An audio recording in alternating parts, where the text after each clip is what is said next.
Gusto ko lang maging honest sa inyo ha. Meron akong dalawa ditong hawak na nabili ko dito sa TikTok. Ito yung unang nabili eh. Malaki to, 3 piraso. Tapos dahil nga nagustuhan ko siya, bumili ulit ako. Yung half size naman niya, ayan eh, 3 rin.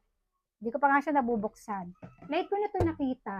Kapag bumili ka, meron din siyang tatluhan eh. Ayan, sorry, gumalaw. Meron siyang tatluhan din ito at may mga sizes.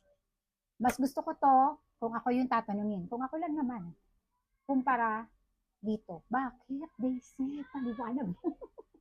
Kasi mga mi, eto kasi, naisip ko lang, dami po nang binili, no? Ayun pa, oh. Eto kasi, maganda siya panglagay sa mga ref, lagay ng mga Graham cake, mga salad nyo, pwede. In short, food storage, ganun. Pero parang hindi siya maaaring gawing serving para sa mga pagkain nyo sa mesa. Yun ilalagay mo sa mesa. Pero maganda siya, oh. Maganda nga yung kanyang quality rin. Kaya nga, ang dami ko nabili, di ba? Di ba? Ang pangit na ito yung ilalagay natin sa mesa. Okay lang kung tayong pamilya, okay lang. Ayan, okay lang yun. Pero kung may bisita, para sa akin, mas prepared ko to. Tingnan nyo. May takip din to. Ayan, oh, bago rin. Tingnan nyo. Oh. Nauna ko nga bilihin yun. Eto kasi, halimbawa, meron kang 10 pirasong ganito. Marami kayong potahe kasi lagay ng kanin, kung ano-anong ulam, di ba? Actually, pwede siyang lagyan ng mga kutsara tinidor din. Pwede mo siyang ilagay sa mesa mo. Lalo na darating ang Pasko't Bagong Taon. Pinaka-serving niyo sa mesa niyo. Ngayon, yung pagkain niyo hindi na ubos. Di ba? Minsan naman hindi na ubos eh, no? No need ko na, pati kayo, no need nyo na pong mag-worry o tayo na, ay, hindi na ubos, salin ko sa may takip. Kasi may takip na siyang kasama. So, ang gagawin nyo na lang, takban nyo na lang, at ilalagay nyo to sa ref. Di ba? And hindi lang yan. Pwede mo rin tong lagayan ng mga graham, mga salad, kagaya ng nagagawa nito. Kung ano yung nagagawa nito or magagawa nyo rito, pwede nyo rin gawin dito.